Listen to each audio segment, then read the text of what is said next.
오늘은 한 번 더 헬라어로 인사를 해보겠습니다. 에이레네, 에이레네, 네, 에이레네, 평화라는 그런 뜻입니다. 지난 2주 동안 우리 새벽 기도회를 가졌습니다. 데살로니가 서를 함께 읽으면서 데살로니가 교회처럼 믿음의 본이 되고 믿음의 소문나는 교회가 되고자 하는 그러한 우리가 새 목표를 공유했습니다.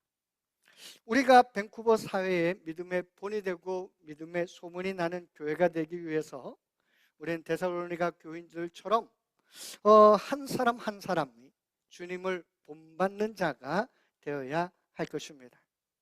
우리가 가진 이 희망, 지난 시간에도 말씀드렸던 것처럼 에른스트 부흐르는 희망은 그냥 주어지지 않는다. 배워야 하고 연습해야 얻어진다. 이 말을 우리가 기억해야 할 것입니다. 희망은 그저 주어지는 것이 아니고 그것은 배워야 하고 연습해야 하는 것이다 하는 겁니다. 주님을 본받는 자가 되기 위해 우리 데살로니가 성도들처럼 믿음의 역사와 사랑의 수고와 소망의 인내가 있는 우리 모두가 되기를 소망합니다. 믿음의 역사라는 말은 우리가 믿을 때 성령께서 우리 안에 함께하여서 그 성령의 역사가 우리를 통해서 나타난다라는 겁니다. 그래서 우리의 삶에 성령의 열매가 있고 성령의 은사가 나타나게 됩니다. 사랑의 수고란 말은 애쓰고 힘쓰고 내 힘으로 감당하기 어렵지만 그렇지만 의지적인 사랑으로 봉사하는 것을 의미합니다. 믿음의 소망, 다시 오실 우리 주님을 바라보며 오늘의 힘듦을 이겨내는 그러한 신앙을 말하고 있습니다. 바로 그러한 신앙을 가지고 살아갈 때 우리가 성숙한 크리스천으로 날마다 되어갈 줄로 믿습니다. 사도 바울, 바로 이러한 삶이 우리의 하루하루의 삶, 일상에서 어떻게 구체적으로 나타나야 하는지 오늘 본문을 통해서 우리에게 말하고 있습니다. 먼저 우리가 12절과 13절 말씀을 같이 읽어보도록 하겠습니다. 같이 읽어봅니다. 형제들아, 우리가 너희에게 구하노니 너희 가운데서 수고하고 주 안에서 너희를 다스리며 권하는 자들을 너희가 알고 그들의 역사로 말미암아 사랑 안에서 가장 귀히 여기며 너희끼리 화목하라. 아멘. 12절과 13절을 간단히 요약하면 주를 본받는 자, 믿음의 소문나는 교회, 본이 되는 교회가 되기 위해선 일상에서 나의 신앙을 지도하는 목회자를 사랑 안에서 가장 귀히 여겨야 한다는 겁니다.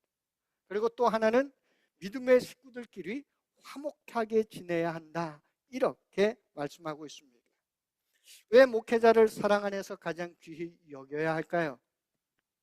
그렇지 않으면 목회자가 전하는 하나님의 말씀이 내 귀에 들리지 않기 때문에 그렇습니다. 여러분, 우리 인간적으로도 내가 내 삶의 충고를 받고 또 내 삶의 어떤 지혜를 얻기 위해선 어떤 사람을 찾아갑니까? 전문가를 찾아갑니다. 그리고 전문가 중에서도 누구를 찾아갑니까? 내가 존경할 만한 사람, 나와 가까운 사람, 나와 사랑을 나누는 사람을 찾아갑니다. 그것처럼 데살로니가 교회를 향해, 그 성도들을 향해 바울은 너희의 신앙을 성장을 위해서는 너희를 이끌고 지도하는 그 목회자를 사랑 안에서 귀히 여기라, 이렇게 말하고 있습니다. 또한 이런 신앙 안에서 그러한 것뿐만 아니라 오늘 말씀에 보니까 너희끼리 화목하라, 이렇게 말하고 있습니다. 너희끼리 화목하라, 성도들끼리 화목하라라는 겁니다. 화목하라라는 헬라어가 에이레뉴오라는 말입니다. 에이레뉴오, 어디서 좀 들어보신 것 같지 않습니까? 우리가 처음에 인사할 때 헬라어로 뭐라고 인사했다고요? 에이레네, 맞아요. 에이레뉴오는 이 여기서 에이레네에서 유래한 단어입니다. 그래서 이 평화하라라는 말이에요. 그래서 이 영어로 하면 make peace, 평화를 만들고, live in peace, 평화 안에 살고, keep peace, 평화를 유지하라 하는 그런 뜻을 담고 있습니다. 사도 바울은 바로 그렇게 살아가는데 어떻게 해야 그렇게 살아갈 수 있느냐? 아니, 어떻게 해야 화목하게 살아갈 수 있느냐? 평화를 유지하고 평화 가운데 살며 평화를 만드는 자로 살아갈 수 있느냐 하는 것을 14절과 15절 속에서 제시하고 있습니다. 한번 14절과 15절을 또 읽어보도록 하겠습니다. 또 형제들아, 너희를 권면하노니 게으른 자들을 권계하며 마음이 약한 자들을 격려하고 힘이 없는 자들을 붙들어주며 모든 사람에게 오래 참으라. 삼가 누가 누구에게든지 악으로 악을 갚지 말게 하고 서로 대하든지 모든 사람을 대하든지 항상 선을 따르라. 아멘. 서로 화목하게 지내기 위해서는 어떻게 해야 하느냐?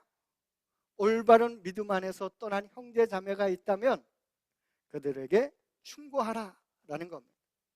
또 서로 격려하며 돌보아주며 오래 참고 악을 악으로 갚지 않고 항상 선을 따르는 그러한 삶을 살 때 화목하게 살아갈 수 있다라는 말입니다.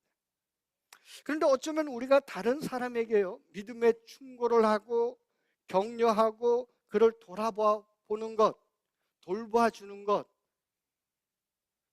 누구나 다 그 마음을 갖고 그 일을 행하고 살아가기를 소원합니다. 그런데 나의 마음을 아프게 한 사람, 그 사람을 쳐다보며 오래 참고 악을 악으로 갚지 않고 선을 행하는 것, 어떻습니까, 여러분? 쉽습니까? 어렵습니까? 이게 잘 안 된다라는 사실이에요. 그러하기에 우리는 기도해야 합니다. 내 마음을 아프게 한 사람, 그 사람을 위해서 기도해야 합니다. 그렇지 않으면 내 마음을 그대로 둔다면 하나님께서 가인에게 하셨던 말씀을 우리에게 하실 줄도 모릅니다. 창세기 4장 6절과 7절을 보면 가인의 분노하고 있는 가인에게 대해서 이렇게 얘기하셨죠. 내가 분하여 함은 어찌 됨이며 안색이 변함은 어찌 됨이냐. 내가 선을 행하면 어찌 낯을 들지 못하겠느냐. 선을 행하지 아니하면 죄가 문에 엎드려 있느니라. 죄가 너를 원하나 너는 죄를 다스릴지니라. 그렇습니다. 나의 마음을 아프게 한 사람, 그가 한 행동이나 말에 상처를 받고 그가 한 행동과 말에 거기에 사로잡혀서 분을 내고 그 분 때문에 내가 괴로워하고, 어디 두고 보자, 어쩌면 그러한 마음을 가질 수도 있습니다. 하나님도 분명 그가 한 행동과 말 잘못했다고 우리에게 말씀하실 것입니다. 그 다음에 우리에게는 뭐라고 말씀하실까요? 그래, 너 이제 어떻게 할 거니? 똑같이 할 거니? 아니, 더 갚아주고 싶지야? 그러나 그것이 아니다. 악을 악으로 갚지 말고 악을 악으로 갚아 똑같은 사람이 되지 말고 선으로 악을 이겨서 나의 사람이 되라. 이렇게 우리 주님께서 말씀하실 줄로 믿습니다. 우리는 분명한 그러한 하나님에 대한 말씀을 붙들고 살아가야 합니다. 그래야 악을 악으로 갚지 않고 악을 선으로 이기며 살아갈 수가 있는 것입니다. 그래서 그렇게 살아가려면 어떻게 해야 되느냐? 16절과 18절 속에 이렇게 말씀하십니다. 같이 한번 읽어보도록 하겠습니다. 항상 기뻐하라. 쉬지 말고 기도하라. 범사에 감사하라. 이것이 그리스도 예수 안에서 너희를 향하신 하나님의 뜻이니라. 아멘. 이 말씀 우리가 너무나 잘 아는 말씀입니다. 교회를 다니다 보면 이 본문을 가지고 많은 설교를 들을 수가 있습니다. 여러분, 우리가 어떻게 항상 기뻐할 수가 있겠습니까? 세상을 살아갈 때 항상 기뻐할 일만 있습니까? 아닙니다. 어쩌면 기뻐할 일보다 슬프고 힘든 일들이 더 많을 때도 있습니다. 이때도 기뻐해야 하겠습니까? 그때도 기뻐하라는 말씀이 항상 기뻐하라 하는 그런 말씀입니다. 왜 기뻐해야 합니까? 단 하나의 이유가 있습니다. 그것은 주님이 나와 함께 하시기 때문입니다. 주님이 나와 함께 하시기 때문이다 하는 거예요. 고난과 어려움 가운데 핍박 가운데 있던 선지자에게 주님께서 이렇게 말씀하셨습니다. 이사야 41장 10절 말씀입니다. 두려워하지 말라, 내가 너와 함께 함이라. 놀라지 말라, 나는 내 하나님이 됨이라. 내가 너를 굳세게 하리라. 참으로 너를 도와주리라. 참으로 나의 의로운 손으로 너를 붙들리라. 아멘. 우리 하나님, 우리를 붙드시고 도우시고 우리를 인도하고 계시기 때문에 우리는 그 주님 때문에 항상 기뻐해야 한다라는 것입니다. 그런데 주님을 만나지 못하면 항상 기뻐할 수가 없습니다. 기쁨이 없는 삶, 왜 기쁨이 없을까요? 그것은 만족이 없기 때문에 그렇습니다. 내 마음에 만족이 없기 때문에 기뻐할 수가 없는 거예요. 이런 말이 있습니다. 맛있는 음식을 먹으면 하루가 행복하고, 새 신발을 사면 일주일이 행복하고, 새 차를 사면 한 달이 행복하고, 새 집을 사면 1년이 행복하다 하는 겁니다. 여기에는 뭐가 있을까요? 이 말 속에는 어떤 게 담겨 있을까요? 그것은 우리가 추구하는 것, 우리가 만족하고 기뻐하는 것, 영원하지 않다 하는 것입니다. 영원하지 않다라는 거예요. 그러기에 우리 마음은 영원하지 않은 기쁨으로 채우려고 합니다. 왜 그렇게 했습니까?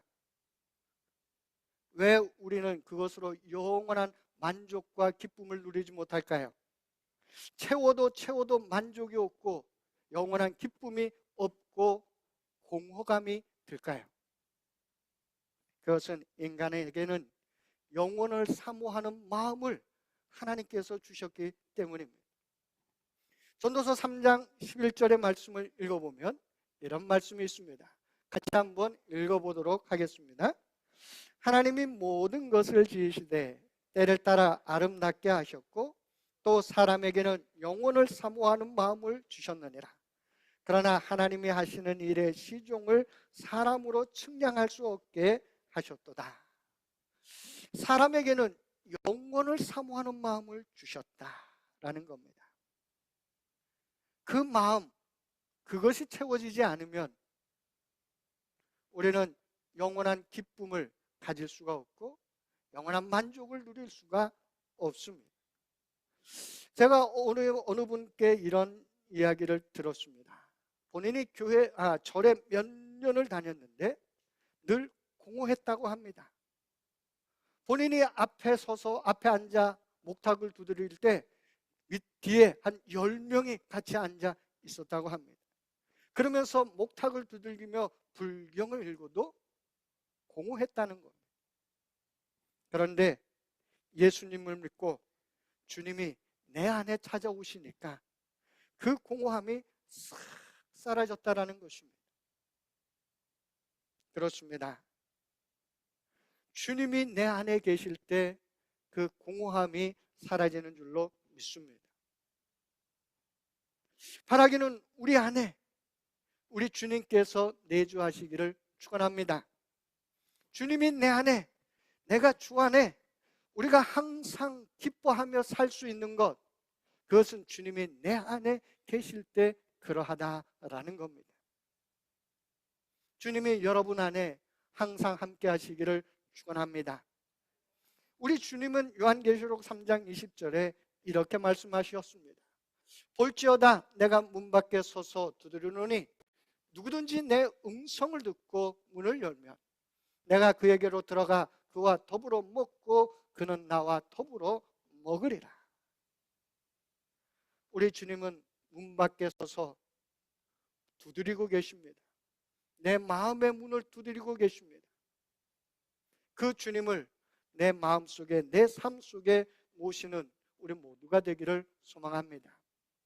이 말씀을 읽다 보니까 엊그제 금요일 마가 다락방 기도회 때 찬송가 535장을 불렀는데, 주님이 제 마음을 만져주셔서 마음이 뭉클해지며 눈물이 흘렀습니다.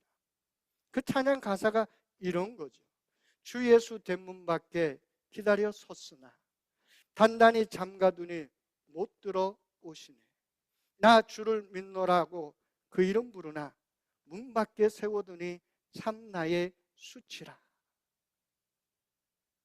그렇습니다. 어쩌면 내가 주님을 믿느라고 이야기하고 있지만은 주님을 문 밖에 세워두고 있는 내 자신이 아닌가 돌아보게 됩니다.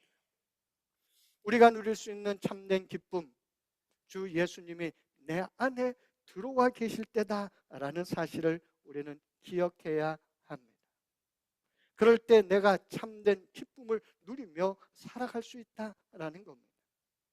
그렇다면 어떻게 하면 우리를 주님을 내 안에 모실 수가 있을까요?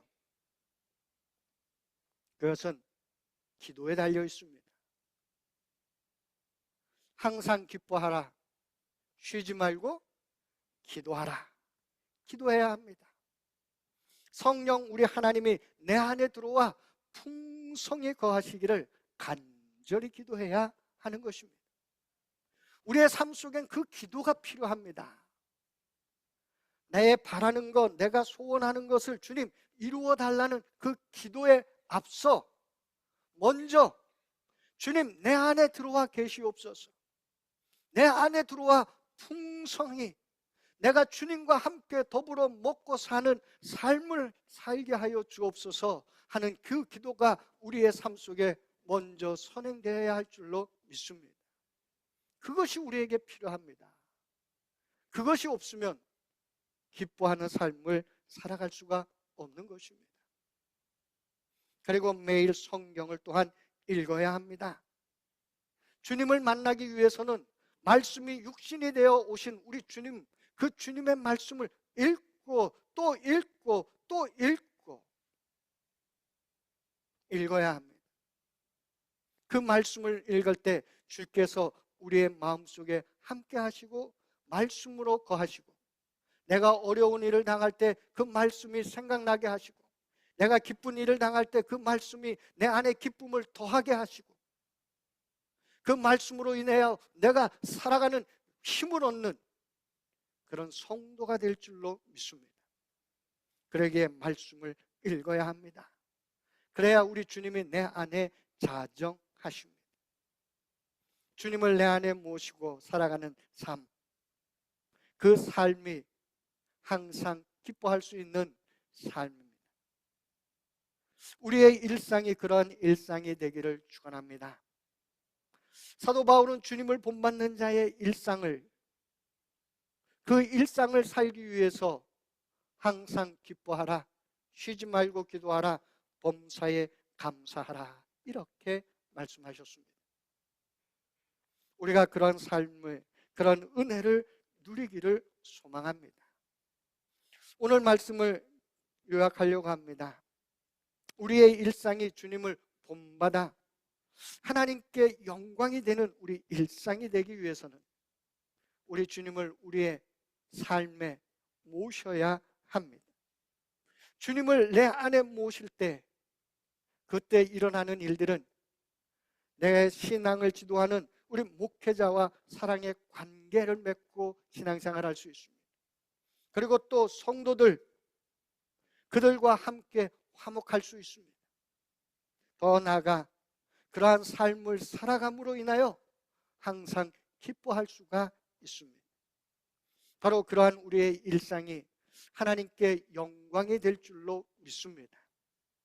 바라기는 우리 모두가 하나님께 영광이 되는 일상을 살아가기를 소망합니다. 2025년 흘러가고 어쩌면 흘러가는 그런 세월의 시간입니다. 근데 흘러가고 흘러가는 세월의 시간을 그저 흘러가게 내버려 두는 것이 아니라 하나님과 내가 함께하며 살아가는 영원의 시간으로 바꾸어 나가는, 그래서 그 시간들이 하나님께 영광이 되는 그러한 일상의 시간들이 되기를 축원합니다.